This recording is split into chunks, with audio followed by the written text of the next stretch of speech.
Gold, trusted gold buyers. మీరు తాకట్టు పెట్టిన బంగారాన్ని విడిపించి ఈ రోజు ఉన్న మార్కెట్ ధరకు కొనబడను.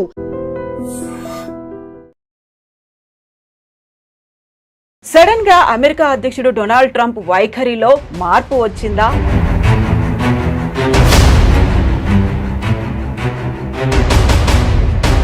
భారత్ ని దూరం పెడితే జరగబోయేటువంటి నష్టాలేంటో తెలిసొచ్చాయా? డొనాల్డ్ ట్రంప్ వైఖరిలో కనిపిస్తున్నాయి.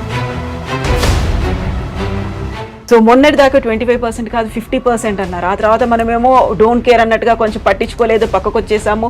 చైనా అండ్ రష్యాతో బంధాలు డెవలప్ చేసుకున్నాము, 40 కంట్రీస్తో మళ్ళీ ఎక్స్పోర్ట్స్ చేయాలని ఇవన్నీ ఆలోచనలు ఉన్నప్పుడు సడన్గా ఒక టేక్ బ్యాక్ అయ్యారా?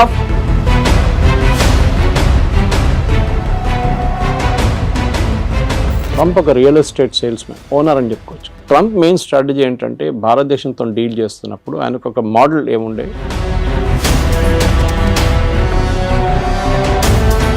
కాకపోతే ఇక్కడే డబుల్ స్టాండర్డ్ ఏమన్నా ఉందా? మీరు చెప్పినట్టుగా వాళ్ళని పంపించేస్తున్నారు, లేకుంటే స్టూడెంట్స్ని రానివ్వట్లేదు, అక్కడ ఉన్నటువంటి వీసాలను కట్ డౌన్ చేస్తున్నారు అనే దాంతో పాటుగా ట్రంప్ మనతో మాట్లాడడానికి ఇంట్రెస్ట్ చూపిస్తున్నారు. 4 సార్లు మోదీ కాల్ చేశారంట. నేను మోదీతో మాట్లాడబోతున్నాను next week, and I'm very happy to will do the trade deal with India very soon అన్న. నవంబర్ డెడ్ లైన్ మనం ఆల్రెడీ పెట్టుకున్నాం ముందే.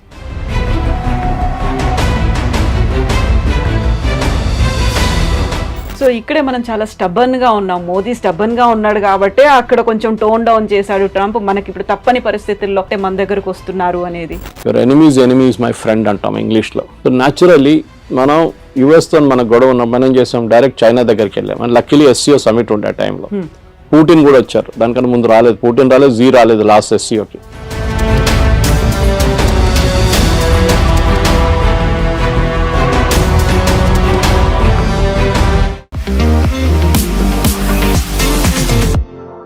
నమస్తే, నేను Kavitha. Welcome to I dream news and నిజాలు. సడన్ గా అమెరికా అధ్యక్షుడు డొనాల్డ్ ట్రంప్ వైఖరిలో మార్పు వచ్చిందా? భారత్ ని దూరం పెడితే జరగబోయేటువంటి నష్టాలేంటో తెలిసొచ్చాయా? ఎందుకని సడన్ ట్విస్ట్లు, టర్న్లు డొనాల్డ్ ట్రంప్ వైఖరిలో కనిపిస్తున్నాయి? మనతో పాటుగా ఉన్నారు సీనియర్ జర్నలిస్ట్ సురేష్ కొచ్చాతిల్ గారు. సార్ నమస్తే. నమస్తే. సో మొన్నటిదాకా 25% కాదు 50% అన్నారు. ఆ తర్వాత మనమేమో డోంట్ కేర్ అన్నట్టుగా కొంచెం పట్టించుకోలేదు, పక్కకు వచ్చేసాము. చైనా అండ్ రష్యాతో బంధాలు డెవలప్ చేసుకున్నాము, 40 కంట్రీస్తో మళ్ళీ ఎక్స్పోర్ట్స్ చేయాలని ఇవన్నీ ఆలోచనలు ఉన్నప్పుడు సడన్గా ఒక టేక్ బ్యాక్ అయ్యారా? ఫుడ్ డౌన్ అయిపోయారు? ఏమైంది అక్కడ అసలు ట్రంప్ వైఖరిలో? ఎందుకు అలా కనిపిస్తోంది? ట్రంప్ ఒక రియల్ ఎస్టేట్ సేల్స్మెన్, ఓనర్ అని చెప్పుకోవచ్చు. మన జీవితం అంతా రియల్ ఎస్టేట్ అమ్మేయడం. మనకు అందరికి తెలుసు రియల్ ఎస్టేట్ వాళ్ళు ఎట్లా మాట్లాడతారని.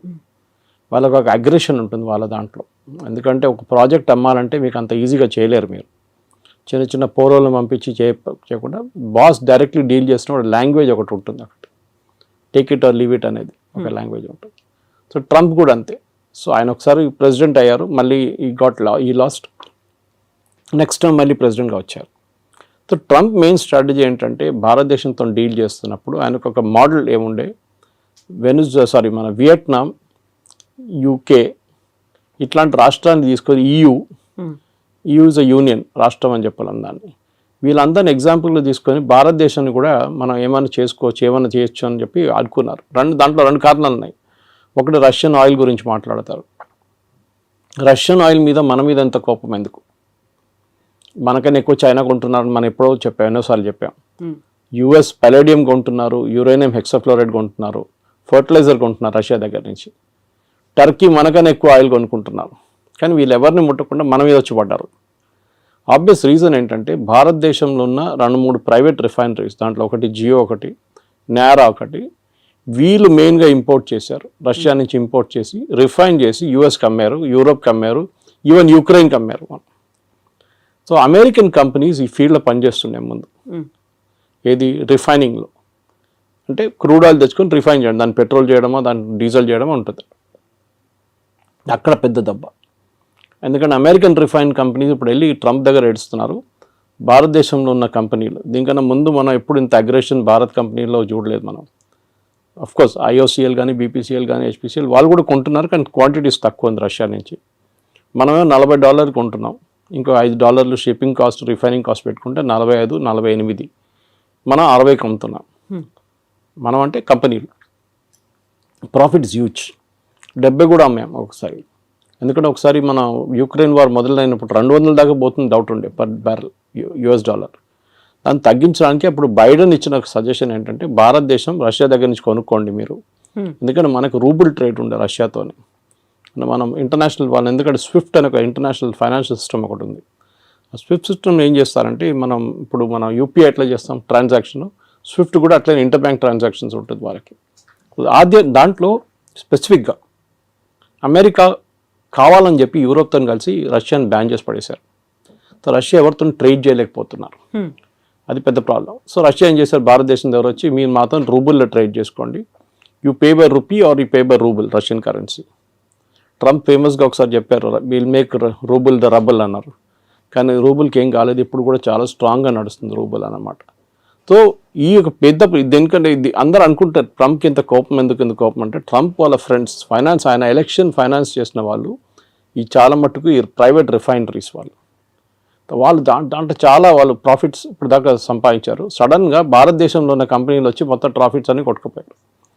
సో అది కోపం అన్నమాట. So it is nothing to do with buying Russian oil, దాంతో రష్యాకి డబ్బులు వస్తుంది, దాంతో యుక్రెయిన్ మీద బాంబులు వేస్తున్నారని. మనకన్నా ఎక్కువ దీనికి ఉన్న న్యాచురల్ గ్యాస్, జయశంకర్ గారు చెప్పారు ఒకసారి, మనకన్నా ఎక్కువ మనం ఒక నెలలో కొంటున్న క్రూడ్ ఆయిల్ యూరోప్ హాఫ్ డేలో గ్యాస్లో కొనేస్తుంది. ఎందుకంటే వాళ్ళకి వింటర్ టైంలో హీటింగ్కి గ్యాస్ కావాల్సి వస్తుంది. హంగరీ, పోలాండ్ కొంటున్నారు. మొన్న ఆ పైప్ లైన్ మీద యుక్రెయిన్ వాళ్ళు వచ్చి బాంబు వేస్తే ప్రెసిడెంట్ ట్రంప్ తిట్టారు పట్టుకొని యుక్రెయిన్ని. ఎందుకంటే రష్యా నుంచి వెళ్తున్న ఆయిల్ ఆలోచించండి, రష్యన్ టెరిటరీ నుంచి హంగరీ, పోలాండ్కి వెళ్తున్న పైప్ లైన్ ఆయిల్ పోతుంది, దాని నుంచి ఆయిల్ వెళ్తుంది వాళ్ళకి ఎవ్వరికి ప్రాబ్లం లేదు, మనం కొనుక్కోకూడదు. So this was the first problem. రెండవది ఏంటంటే మన ట్రేడ్ టాక్స్. ట్రంప్ ఏమనుకున్నారు, అన్నిటికీ 0%. సరే అండి చేస్తాం. ఇప్పుడు మీరు ఒక ప్రోడక్ట్ అమెరికా నుంచి యాపిల్ తెస్తారండి, యాపిల్ అమ్ముతున్నప్పుడు లోకల్ యాపిల్లో ఎగ్జాంపుల్ తీసుకుందాం, డజన్కి 200 రూపాయలు అనుకున్నాం, లేకుంటే డజన్కి హాఫ్ డజన్కి 200 అనుకుంటాం. భారతదేశంలో అదే దానికి 100 రూపాయలు 150 రూపాయలు ఇస్తే ఏ కొనుక్కుంటారు, విచ్ ఇస్ చీపర్. మన దేశంలో BMW నడిపిస్తున్నాడు కూడా టమాటా రేట్ బార్గెన్ చేస్తారు, అది మన కల్చర్లో ఉంది అది. సో మీరు US నుంచి వచ్చిందని చెప్పి కొనడం ఫస్ట్ నాకు గుర్తుంది, ఇప్పుడు కూడా చిన్నప్పుడు నేను కేరళకి వెళ్తున్నప్పుడు మా నేటివ్ ప్లేస్కి దుబాయ్ పెద్ద ఫ్యాషన్ అప్పుడు, I'm talking of late 70s. So మా కజిన్స్ కొంతమంది వెళ్ళారు అక్కడికి. వాళ్ళు వస్తున్నప్పుడు పర్ఫ్యూమ్లు, టీషర్ట్లు, ట్రాక్ సూట్లు, ఇంకా బిస్కెట్, చాక్లెట్లు అన్నీ తీసుకొస్తారు. సో అక్కడ ఒక డిస్ట్రిబ్యూషన్ ప్యాటర్న్ ఉంటుండే, రాగానే ఫస్ట్ సరౌండర్ చేసుకుంటారు, మొత్తం సరౌండ్ చేసి నాకేం తీసుకొచ్చాను అడిగితే వాడికి పర్ఫ్యూమ్ తీసుకో, ఒక బిస్కెట్ తీసుకో, చాక్లెట్ తీసుకో అని ఇచ్చేస్తారు. ఏజ్ బట్టి ఉంటుంది, కొంతమందికి టీషర్ట్లు. ఆ ఫ్యాషన్ అది పోయింది కదా మొత్తం. ఎందుకంటే ఇప్పుడు కావాలంటే మన దగ్గర నుంచి కొనుక్కెళ్తారు అందరు. ఇప్పుడు ఒక డ్యూటీ ఫ్రీ షాప్ పెడితే కూడా మీకు చూడండి మ్యాక్సిమం సేల్ లిక్కర్లు అవుతుంది, ఇంకే కాదు. పర్ఫ్యూమ్లు అంతా భారతదేశంలో దొరుకుతుంది, మీరు కస్టమర్ నోటిఫైడ్ షాప్కి వెళ్తే మీకు దొరుకుతుంది, నార్మల్ షాప్లో దొరుకుతుంది, మీకు బయట నుంచి ఎందుకు ఫ్యాషన్. US ప్రాబ్లం ఏంటంటే మా ప్రోడక్ట్ మేము భారతదేశంలో అమ్మాలి, మీరు డ్యూటీ తగ్గించండి. ట్రంప్ ఎప్పుడు చెప్తున్న ఒక ఎగ్జాంపుల్ హార్లీ డేవిడ్సన్, మీరు వినుంటారు. హార్లీ డేవిడ్సన్ మీద 150%, 200% పెట్టారు. ఇలా హార్లీ డేవిడ్సన్ మీద మీరు 300% కూడా పెట్టండి, ఏ ప్రాబ్లం ఉండదు. ఎందుకంటే అది కొనాల్సిన కొంటాడు, దాని క్రేజ్ తగ్గదు. క్రేజ్ అని కదా, క్రేజ్ ఒకటి, ఇట్స్ ఆస్పిరేషనల్ ప్రోడక్ట్ అంటాం మన ఇంగ్లీష్లో. ఒక యాపిల్ ఐఫోన్ లాగా, ఒక నాలాంటి వాళ్ళు ఒక OnePlus ఫోన్ నడిపిస్తున్నాడు, యాపిల్ ఐఫోన్ ఒక ఆస్పిరేషనల్ ప్రోడక్ట్గా ఉంటుంది. కానీ నాకు ఆ ప్రాబ్లం లేదు.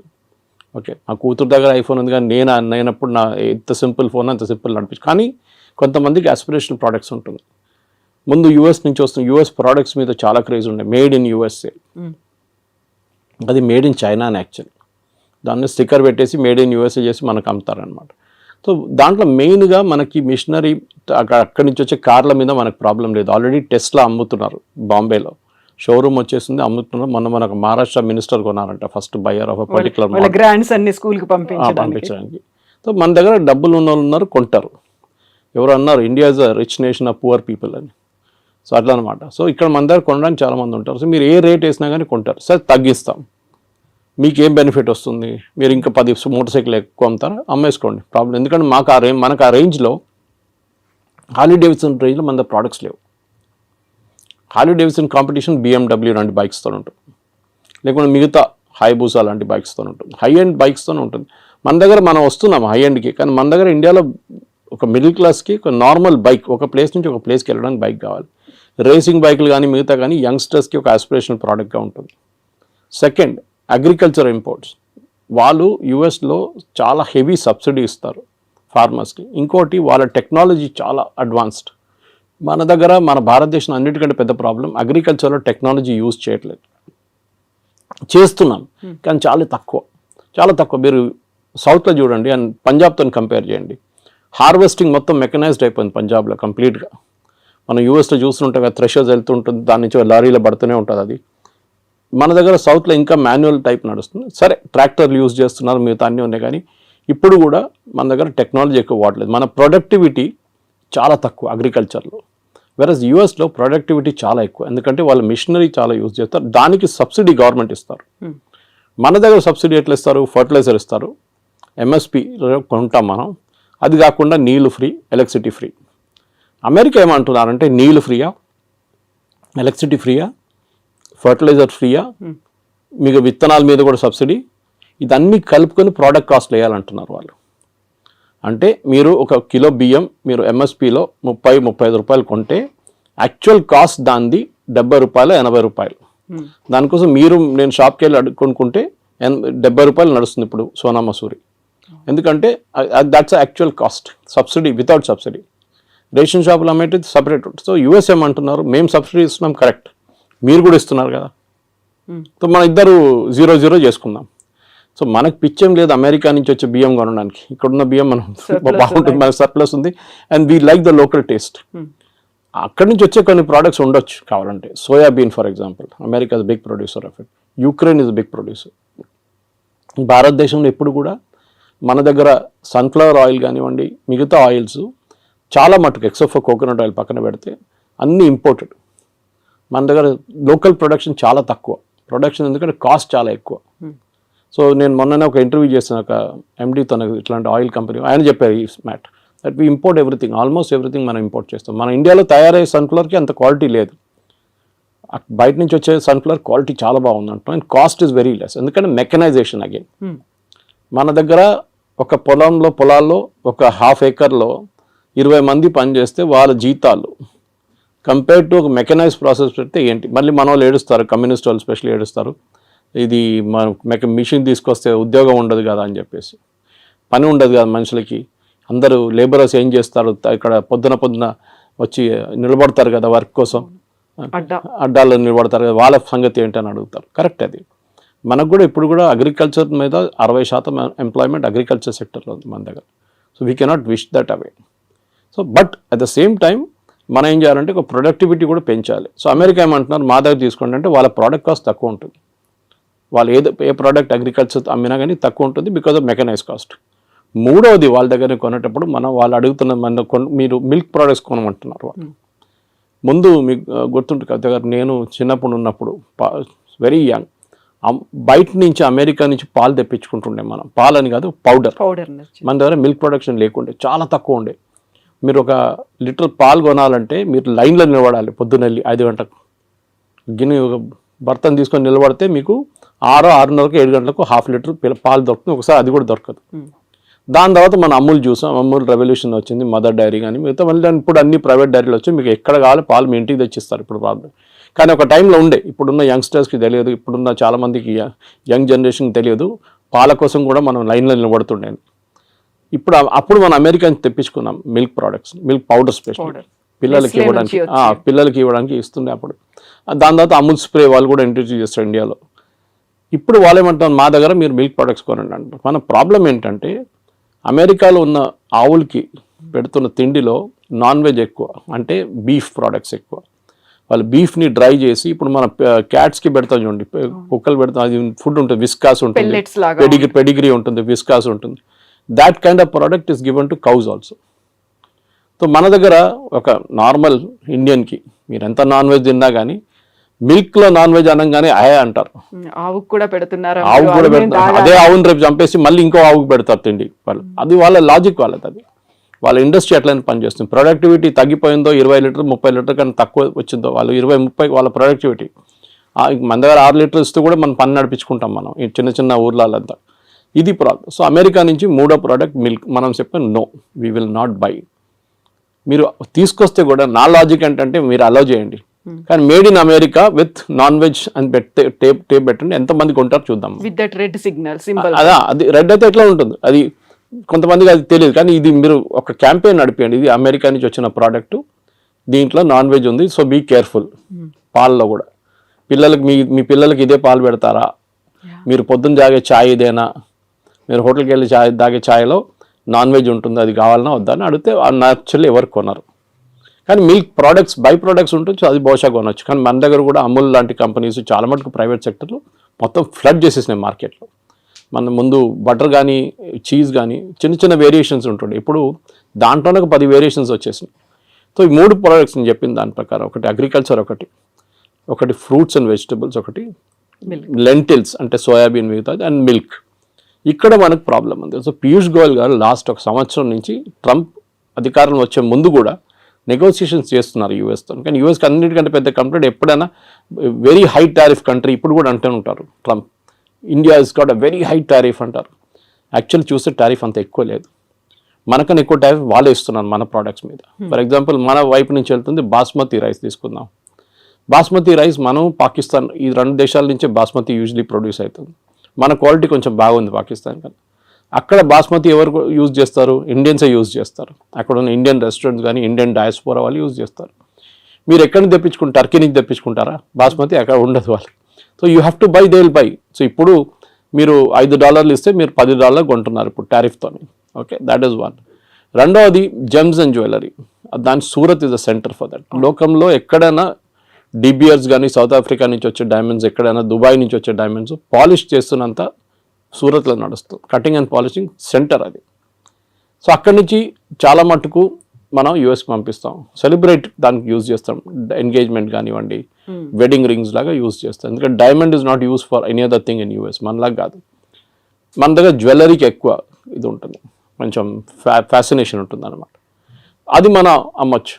మన దాంట్లో ప్రోడక్ట్ కూడా మూడోది టెక్స్టైల్, మన దగ్గర నుంచి వెళ్ళేది టెక్స్టైల్ కూడా ఇప్పుడు కొంచెం మందికి ఇంపాక్ట్ అయింది. కానీ మన వాళ్ళు మర్చిపోతున్నారు, ఇక్కడ ఉన్న మీడియా కూడా అర్థం కావట్లేదు. మీరు రేపు అమెరికన్ మార్కెట్ టార్గెట్ కానీ వాల్మార్ట్లో అమ్మాల్సిన ప్రోడక్ట్ మీరు ఇవాళ రాత్రి పంపారు ఇక్కడి నుంచి. క్రిస్మస్కున్న ఆర్డర్స్ ఆల్రెడీ వెళ్ళిపోయినాయి ఇక్కడి నుంచి, కంటైనర్లు వెళ్ళిపోయింది. ఎందుకంటే వాళ్ళు ముందే 3 నెలల ముందు తెప్పించుకొని దాని డిస్ట్రిబ్యూషన్ కానీ దాని బ్రాండింగ్ కానీ మొత్తం చేసిన తర్వాతనే అక్కడ కీటెక్స్ లాంటి కంపెనీ కానీ తిరుపూర్ నుంచి లుధియానా నుంచి కంపెనీ ఆల్రెడీ పంపించేస్తారు. డిసెంబర్ ఆర్డర్స్ వెళ్ళిపోయింది. ఇది మనం ఆయిల్ కొంటున్నట్లనే, ఆయిల్ ఎప్పుడు కొంటున్నప్పుడు క్రూడ్ ఆయిల్ రేపటి కోసం కొనం మనం, జనవరి ఫ్యూచర్స్ ఇప్పుడు కొంటాం మనం, well in advance you have to plan. So అట్లా, సో మన వాళ్ళకి ఈ entire position they are not understanding. కానీ పేపర్లలో మీడియాలో ఎంతమందిని పంపించేశారు ఇంటికి, వేలాది మంది ఉద్యోగం లేదు, ఏం జరగట్లేదు. Yes, there is a expansion లేదు. కాకపోతే ఇక్కడే డబుల్ స్టాండర్డ్ ఏమన్నా ఉందా అని మీరు చెప్పినట్టుగా వాళ్ళని పంపించేస్తున్నారు, లేకుంటే స్టూడెంట్స్ని రానివ్వట్లేదు, అక్కడ ఉన్నటువంటి వీసాలను కట్ డౌన్ చేస్తున్నారు అనే దాంతో పాటుగా ట్రంప్ మనతో మాట్లాడడానికి ఇంట్రెస్ట్ చూపిస్తున్నారు. 4 సార్లు మోదీకి కాల్ చేశారంట, ఇలాంటి వార్తలు కూడా ఇవాళ ట్వీట్ చేశారు కదా ట్రూత్ సోషల్లో, నేను మోదీతో మాట్లాడబోతున్నాను next week, and I'm very happy to will do the trade deal with India very soon అన్న. నవంబర్ డెడ్ లైన్ మనం ఆల్రెడీ పెట్టుకున్నాం ముందే. పీయూష్ గోయల్ గారు ఎన్నోసార్లు చెప్పారు that we will finish the deal by November. ఎందుకంటే ఇంత పెద్ద డీల్ని మనం ఈజీగా ఫినిష్ చేయాలి. మనం ఈయూతోని మనకు ఇంకా నడుస్తుంది నెగోసియేషన్స్. యూకేతోను మనకి 3.5-4 సంవత్సరాలు పట్టింది యూకేతో ఎఫ్టీఏ కోసం, ఫ్రీ ట్రేడ్ అగ్రిమెంట్ కోసం. Most of the products India నుంచి వెళ్ళేది యూకేకి ఇప్పుడు 0% వెళ్తుంది. ట్రంప్ ఏమంటున్నాను, నేను 0% చేయలేను, మీరు నాకు 0% ఇవ్వాలి అంటే కస్టమ్స్ డ్యూటీ 0. నేను ఎందుకు చేయలేనంటే మాకు కాంగ్రెస్ నుంచి అప్రూవ్ తీసుకోవాలంటే వాళ్ళ పార్లమెంట్ నుంచి అప్రూవల్ తీసుకోవాలి, వాళ్ళు ఇవ్వరు. సో మినిమం నాకు 10-15% పెట్టాల్సి వస్తుంది. That is what 15% is. అది ముందు 5 ఉండే, తర్వాత 10 చేసింది, ఇప్పుడు 15, 25, మన దగ్గర 50 వేసింది. అగైన్ రష్యన్ ఆయిల్ గురించి మాట్లాడుతున్నప్పుడు సేమ్ ప్రాబ్లం. రష్యన్ ఆయిల్ని మనం ఇంకా కొంటామని చాలా క్లియర్గా ప్రధానమంత్రి చెప్పలేదు, కానీ మిగతా అందరూ మాట్లాడుతూ చెప్పారు. జయశంకర్ గారు కానీ మిగతా ఫారిన్ మినిస్టర్ మాట్లాడుతూ we will buy oil from the best source possible. ఎందుకంటే మాకు ఎంత తక్కువ రేట్లో వస్తే అంతమంది మేము అమ్ముతాము. మేము will not by expensive oil. US ఏమంటున్నారు, మా దగ్గర నుంచి ఆయిల్, షేల్ ఆయిల్ ఉంటుంది వాళ్ళ దగ్గర నుంచి దాట్ ప్రోడక్ట్ కాస్ట్ ఎక్కువ ఉంటుంది షేల్ ఆయిల్ది. అది కూడా distance of shipping it. US నుంచి ఇండియాకి తీసుకురావాలంటే ఆయిల్ మీకు వెస్ట్ ఏషియా నుంచి దగ్గర పడుతుంది, రష్యా నుంచి కూడా ఈజీగా తెప్పించుకోవచ్చు, ప్రాబ్లం లేదు, పెద్ద డిస్టెన్స్ ఏం లేదు. ఎందుకంటే రష్యాకి డిఫరెంట్ పైప్ లైన్స్ ఉన్నారు. మన గ్వాడర్ పోర్ట్ మన ఇరాన్లో డీల్ చేస్తున్నాం చూడండి, we're planning to bring the oil there. అక్కడి నుంచి మనం ఇక్కడ తీసుకురావడానికి భారతదేశం 2 రోజులు వచ్చేస్తుంది షిప్, మిగతాది 6 రోజులు 7 రోజులు తీసుకుంటుంది అనమాట. So it's all a big process. కానీ మన దగ్గర ఉన్న మీరు అడిగిన స్టూడెంట్స్ అడిగారు, it's is a different thing. అది దానికి పెద్ద ప్రాబ్లం ఉంది, లేదని చెప్పలేము. మన దగ్గర ఎస్పెషల్లీ తెలుగు స్పీకింగ్ స్టేట్స్లో యూఎస్కి వెళ్ళడం అనేది ఒక పెద్ద ఫ్యాడ్. యూఎస్కి వెళ్ళకపోతే వాడు యూజ్లెస్ ఫెలో, అమ్మాయి అని అబ్బాయి అని వాళ్ళు పనికిరారు. ఇక్కడ ఉన్న వాళ్ళు ఈవెన్ యూరోప్కి వెళ్ళి జర్మనీకి వెళ్తే కూడా నో యూఎస్కి వెళ్ళలేదు కదా నువ్వు ఫినిష్డ్. చదివారా, అక్కడ ఉద్యోగం చేస్తారు, అక్కడ పెట్రోల్ బంక్లో సూపర్ మార్కెట్లో పనిచేస్తారు. ట్రంప్ ఏమంటున్నారు, మీరు చదవడానికి వచ్చారు, చదవండి, దాని తర్వాత వెళ్ళిపోండి. ఆప్షన్లో ఓపీటీస్ ఉన్న ట్రైనింగ్ ఉంటుంది, ఇంకా 2 సంవత్సరాలు ఉండొచ్చు కావాలంటే. మిస్యూజ్ చేస్తున్నారు, అందరూ అనట్లేదు, సర్టన్ పర్సంటేజ్ వాళ్ళు. ఇప్పుడు వాళ్ళు ఏం చేస్తున్నారంటే క్రాక్ డౌన్ అక్కడ నడుస్తుంది. 4600 మందిని లాస్ట్ 3 నెలలు పంపించేశారు ఇండియాకి స్టూడెంట్స్ని. ఎందుకంటే కోర్స్ అయిపోయిన తర్వాత కూడా అక్కడ ఏదో చిన్న పని చేసుకుంటా ఇల్లీగల్గా చేస్తున్నారు. ఎవరైనా అమెరికన్ వర్కర్కో లేకుంటే లీగల్ వర్కర్కి $10 ఇవ్వాలంటే గంటకి, మన వాళ్ళు వెళ్ళి $5 పనిచేస్తారు. సో దట్ ఇస్ మొన్న మీరు కూడా వెళ్ళొచ్చారు యూఎస్కి, you know the situation, it is like that. అది ఎప్పటి నుంచో అట్లా ఉంది. దాని తర్వాత ఎట్లయినా గ్రీన్ కార్డ్ ఒకటి వచ్చిన తర్వాత దానికోసం వెయిట్ చేస్తారు, దాని తర్వాత సిటిజన్షిప్ నెక్స్ట్. ఇది వీ షుడ్ ఒక కంట్రీకి వెళ్ళినప్పుడు, ఇప్పుడు మనం బంగ్లాదేశ్ వాళ్ళని రోహింగ్యాలను తిట్టుకుంటాం ఇక్కడ, వాళ్ళు వచ్చి మన దగ్గర వచ్చి మొత్తం మన ఉద్యోగం తీసుకెళ్ళిపోతున్నారు, మన ఇక్కడ మన భారతదేశం ఏంటో ధర్మశాల అనేది అంటాం మనం. యూఎస్ కూడా అదే అంటున్నారు, మా సిటిజన్స్ ఉన్నారు, వాళ్ళకు ఉద్యోగం కావాలి, మీరు వచ్చి తీసుకెళ్ళిపోతున్నారు అని ట్రంప్. ఎందుకంటే ఆయన ఎలక్షన్ క్యాంపెయిన్ దాని మీద ఉండే, make America great again, American jobs protect చేస్తాం. సో న్యాచురల్లీ ఆయన చేస్తారు అది. కానీ మన దగ్గర ఏముండాలంటే high end skills, chip design ఉండొచ్చు, ఏఐ బేస్డ్ వర్క్ ఉండొచ్చు, రోబోటిక్స్ ఉండొచ్చు, దాంట్లో హై అండ్ వర్క్ చేసేటోళ్ళని ఇప్పుడు అడుగుతున్నారు. వాళ్ళంతా మిగతా లో అండ్ మాకు వద్దు. ఇది దుబాయ్లో కూడా జరిగింది. 70s, 80s, 90s up to 2000 దుబాయ్లో కన్స్ట్రక్షన్ బూమ్ ఉండే. వర్కర్లు కావాలి, సిమెంట్ హ్యాండిల్ చేసే మిక్సర్స్ కావాలి, అట్లనే సెంటరింగ్ చేసేటోళ్ళు కావాలి, ప్లాస్టరింగ్ చేసేటోళ్ళు కావాలి, ఎలక్ట్రీషియన్స్ కావాలి. ఇప్పుడు ఆ ఫేస్ అయిపోయింది దుబాయ్లో. The construction face is over, now the maintenance face is going on. నడిపించడానికి మనుషులు కావాలి.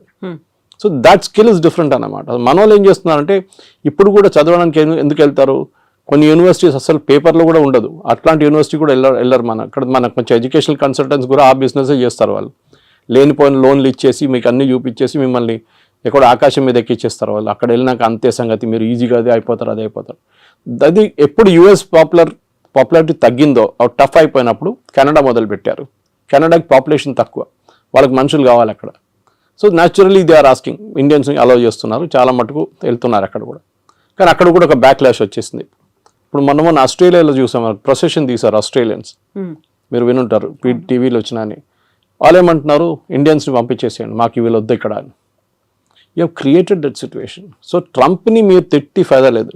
We should find a way to solve the problem. Modi గారు ట్రంప్తో కూర్చొని మా పిల్లలకి 50,000 పిల్లలకి అడ్మిషన్ ఇవ్వండి అంటే మన దగ్గర నుంచి వెళ్ళే డబ్బులే కదా అది. వీఆర్ స్పెండింగ్ బిలియన్స్, అక్కడ వెళ్ళి ఫీజులు కడుతున్నాం, హాస్టల్ దాంట్లో కడుతున్నాం, ఫుడ్ అండ్ అకామిడేషన్ కోసం కడుతున్నాం, చాలా ఉన్నాయి. అక్కడున్న యూనివర్సిటీకి కూడా వీళ్ళు కావాలి, లేకుంటే వాళ్ళు తాళం వేసి వెళ్ళిపోతారు. కానీ మీరు హార్వర్డ్ కానీ, ఏల్ లాంటి యూనివర్సిటీ, కొలంబియా లాంటిది, యూపెన్ లాంటి అట్లాంటి హై అండ్ ఇన్స్టిట్యూట్స్కి వెళ్ళేటప్పుడు మీకు ప్రాబ్లం ఉండదు. Problem is with the low and institutes. అక్కడ వెళ్ళి మళ్ళీ మీరు ప్యాలెస్టీనియన్ కాజ్ కోసం అది ఇది అని చెప్పి ప్రొటెస్ట్ చేస్తే డెఫినెట్గా పంపించేస్తారు వాపస్. ఇప్పుడు మీ సోషల్ మీడియా యాక్టివిటీస్ కూడా మనం దీని గురించి ముందు కూడా మాట్లాడాం. ఇక్కడ నుంచి వెళ్ళే పిల్లల సోషల్ మీడియా యాక్టివిటీ కూడా చెక్ చేస్తున్నారు. కొంతమంది డిలీట్ చేసేస్తున్నారు వాళ్ళ పాత యాక్టివిటీని. ఏదో గ్రేటా థన్బర్గ్ని లేకుంటే మన అరవింద్ కేజ్రీవాల్ని, ఫార్మర్ ప్రొటెస్ట్ని అంత సపోర్ట్ చేసిన చాలామంది ఉన్నారు మన దగ్గర స్టూడెంట్స్. ఆ బ్లడ్లో వాళ్ళకి కొంచెం గరం ఉంటుంది అప్పుడు బ్లడ్ అనమాట. ఇప్పుడే సడన్గా వాళ్ళకి అర్థమైపోయింది, అది తీసుకెళ్ళి యూఎస్కి వెళ్తే వాడు వీసా ఇవ్వడు నాకు. ఇప్పుడు ఇన్ పర్సన్ వీసా రామంటున్నారు వాళ్ళు, from the country of origin. If you're an Indian country, ఇండియాకి వచ్చి మీరు వీసా ఇంటర్వ్యూ అటెండ్ చేయండి. చాలా మార్పులు వస్తున్నాయి. కానీ మోదీ చేసేది ట్రేడ్ డీల్ అండ్ ట్రంప్తోని, ఎడ్యుకేషన్ డీల్ కాదు. ఎడ్యుకేషన్ డీల్ చేయాల్సింది సపరేట్ సెక్షన్ అది. దానికి మనం ఫస్ట్ ఆఫ్ ఆల్ మన వైపు నుంచి చాలా మార్పులు తీసుకురావాల్సింది. We should ensure that only the best of the students will go there. ఏదో యూఎస్కి వెళ్ళాలని కాదు, because there are enough options. మీకు జర్మనీకి వెళ్ళొచ్చు, మీరు ఫ్రాన్స్కి వెళ్ళొచ్చు, మీరు యూరోప్లో చాలా కంట్రీస్ ఉన్నాయి. ఓకే, దాని తర్వాత మన వాళ్ళు కెనడా అయిపోయిన తర్వాత ఆస్ట్రేలియాకి వెళ్ళారు, మీకు గుర్తుంటుంది, అక్కడ కూడా బ్యాక్లాష్.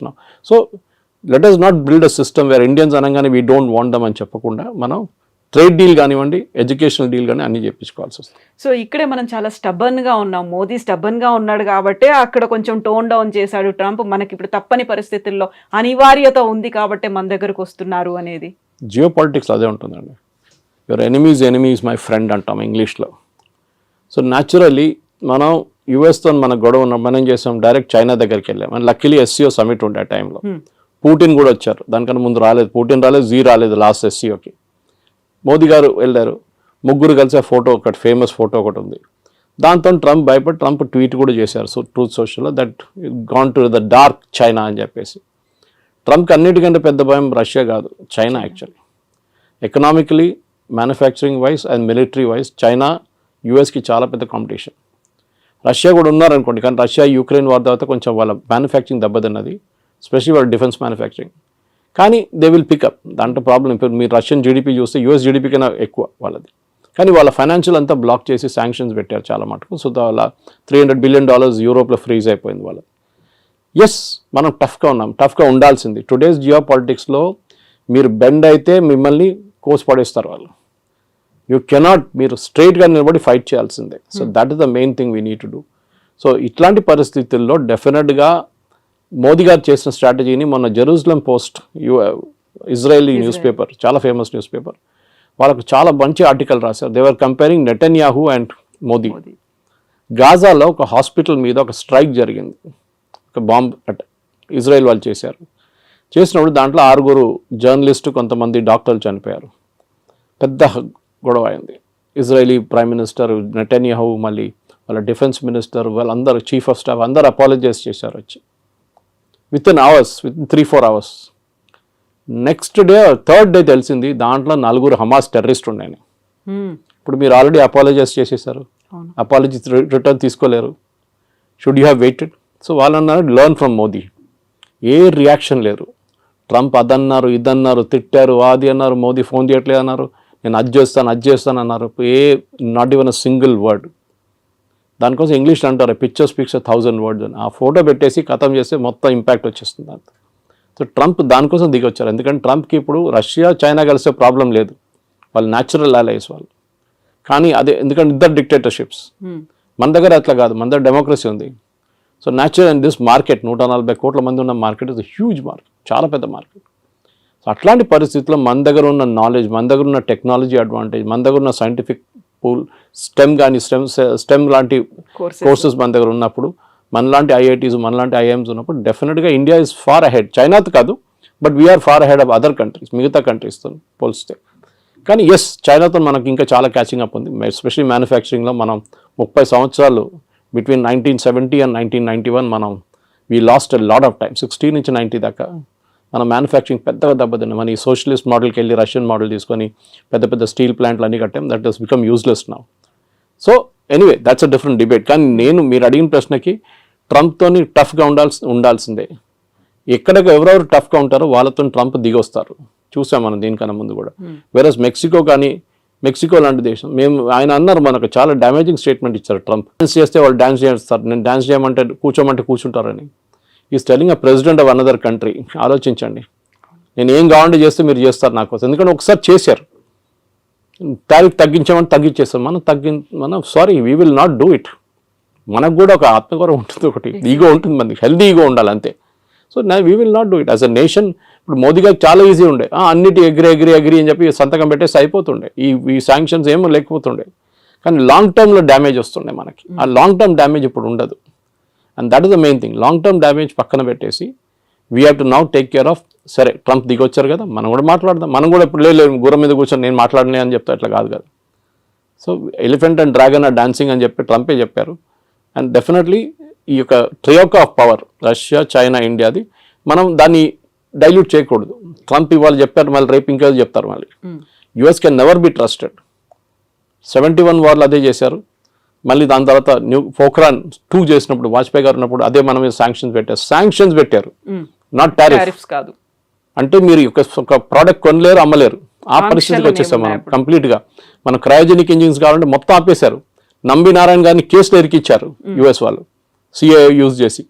పాపం ఆయన అసలు ఎందుకు ఆ ప్రాజెక్ట్ డిలే చేయడానికి, ఎందుకంటే వివర్ పోక్రాన్ చేసామని చెప్పేసి. దాని తర్వాత చూడండి ఇప్పుడు Vajpayee refuse to bend. George Fernandes ఆ టైంలో దానికన్నా ముందు కోకోకోలాని బయట తరిమి కొడితే థమ్స్అప్ గ్రో అయింది అప్పుడు. ఇప్పుడు కూడా Thums Up is #1 Indian brand. So అట్లా చాలా ఉంది. కొంతమంది అన్నారు కేఎఫ్సి బాయ్కాట్ చేద్దాం, మన మెక్డానల్డ్స్ బాయ్కాట్ చేద్దాం, పెప్సీ తాగొద్దు, కోక్ తాగొద్దు. That's all childish. అది కాదు చేస్తే అది మనం బంగ్లాదేశ్లో ఎక్కడ చూసాం అట్లాంటి ప్రొటెస్ట్ అంతా. మన దగ్గర మెచ్యూర్గా రియాక్ట్ కావాలి. మోదీ గారు is dealing in very very mature manner. ఇది అయిపోయిన తర్వాత డెఫినెట్గా yes we should negotiate. And నెగోషియేషన్లో మోదీ ఈజ్ ఛాంపియన్. ట్రంపే చెప్పారు అది. గుజరాతీతో బార్గెన్ చేయడం అనేది అంత ఈజీ కాదు. And Piyush Goyal is no less chartered accountant. He knows, ఆయన మినిస్ట్రీ ఆయనకు చాలా బాగా తెలుసు. కానీ it is not his own decision. ఆయన డిసిషన్ ఒకటే కాదు కదా, it is a cabinet decision. So డెఫినెట్గా ఎన్నోసార్లు తిరిగి వచ్చారు, తిరిగి వచ్చారు. Definite we will go half వే. వాళ్ళు కూడా హాఫ్ వే రావాల్సింది. మన అన్నిటికీ మనం ఎస్ చెప్పాం, కొన్నిటికి మనం ఎస్ చెప్తాం, వాళ్ళు కూడా కొన్నిటికి ఎస్ చెప్పాలి. మనకు కూడా యాక్సెస్ కావాలి యూఎస్ మార్కెట్కి. ఎవరో వచ్చి చెప్పారు ఐటీ మీద ట్యాక్స్ పెడుతున్నారు. It's non sense thing. IT is not done that way. వీళ్ళకి అర్థం కాదు, మాట్లాడుతున్నారు కూడా అర్థం కాదు. ఎందుకు ఫార్మా మీద ఎందుకు పెట్టలేదండి 50%? వాళ్ళకి అవసరాలు ఉన్నాయి. అది ఇప్పుడు మీరు ఐటీ కంపెనీ మీద పెడితే ఏమవుతుంది? వాళ్ళ ప్రోడక్ట్స్ ఎక్స్పెన్సివ్ అవుతుంది, మనకు ప్రాబ్లం లేదు. టారిఫ్ ఎవరు కడుతున్నారు? అమెరికన్ కన్స్యూమర్ కడుతున్నారు. ఇప్పుడు ఇండియన్స్ కట్టలేదు, చైనీస్ కట్టట్లేదు. So this is the main thing you need understand. So ఇవాళ పొద్దున కూడా డిబేట్లో అడిగినప్పుడు ఇంకో ఛానల్ అడిగారు 50% ఇది మళ్ళీ పెడితే ఏమవుతుంది ఐటీ అని. ఏం కాదు. మైక్రోసాఫ్ట్ 2 లక్షల స్క్వేర్ ఫీట్ తీసుకున్నారు మన ఫైనాన్షియల్ డిస్ట్రిక్ట్లో వాళ్ళ మెయిన్ క్యాంపస్ పక్కన. ఎందుకు తీసుకుంటారండి? They see a growth there. And అమెరికాకు ఒక్కటే కాదు కదా ఈ సాఫ్ట్వేర్ ఎక్స్పోర్ట్స్ వెళ్ళేది, లోకం మొత్తం కొంటున్నారు. విండోస్ ఆపరేటింగ్ సిస్టమ్ ఎక్కడ అన్నిట్లో ఉంటుంది. మీ ఆరకల్ ఎక్కడ కూడా వాడతారు. అమెరికా ఒకటే కాదు. It's just correct, it's a huge market, no doubt. కానీ మనం కూడా as a position of strength నుంచి మాట్లాడాలి. మా దగ్గర ఉన్న టెక్నాలజీ, మా దగ్గర ఉన్న మ్యాన్ పవర్ అండ్ మా దగ్గర ఉన్న మార్కెట్ యాక్సెస్, 140 కోట్ల మంది మార్కెట్ యాక్సెస్ కావాలంటే మీరు కూడా దిగి రావాల్సిందే. మేము కూడా కొంచెం we will also soften up, we will meet half way. అది మన స్ట్రాటజీ ఉండాలి. Yes, sir. Thank you so much. Thank you. Thank you. And don't forget to subscribe to iDream. And for more videos, Please subscribe to iDream. Please subscribe to iDream. Please subscribe iDream. And please subscribe to iDream. For more videos, subscribe to iDream. please like, share, and subscribe to the channel. Congratulations, iDream. Subscribe to iDream. Subscribe to iDream. So subscribe to iDream Media. iDream ki iDream team andarki huge congratulations. Please subscribe iDream Media. Please subscribe to iDream. Subscribe iDream. Please subscribe to iDream. iDream అంటే నా కళల ఛానల్ను subscribe చేసుకున్న నోరు తిరుగుతలేదు, మీరైతే గంట గుర్తు కొట్టండి. For more such videos, please subscribe to iDream. Subscribe to iDream. Please subscribe to iDream. Please subscribe iDream Media. Please do subscribe to iDream. Please subscribe to iDream Media. For best entertainment and information, please subscribe iDream.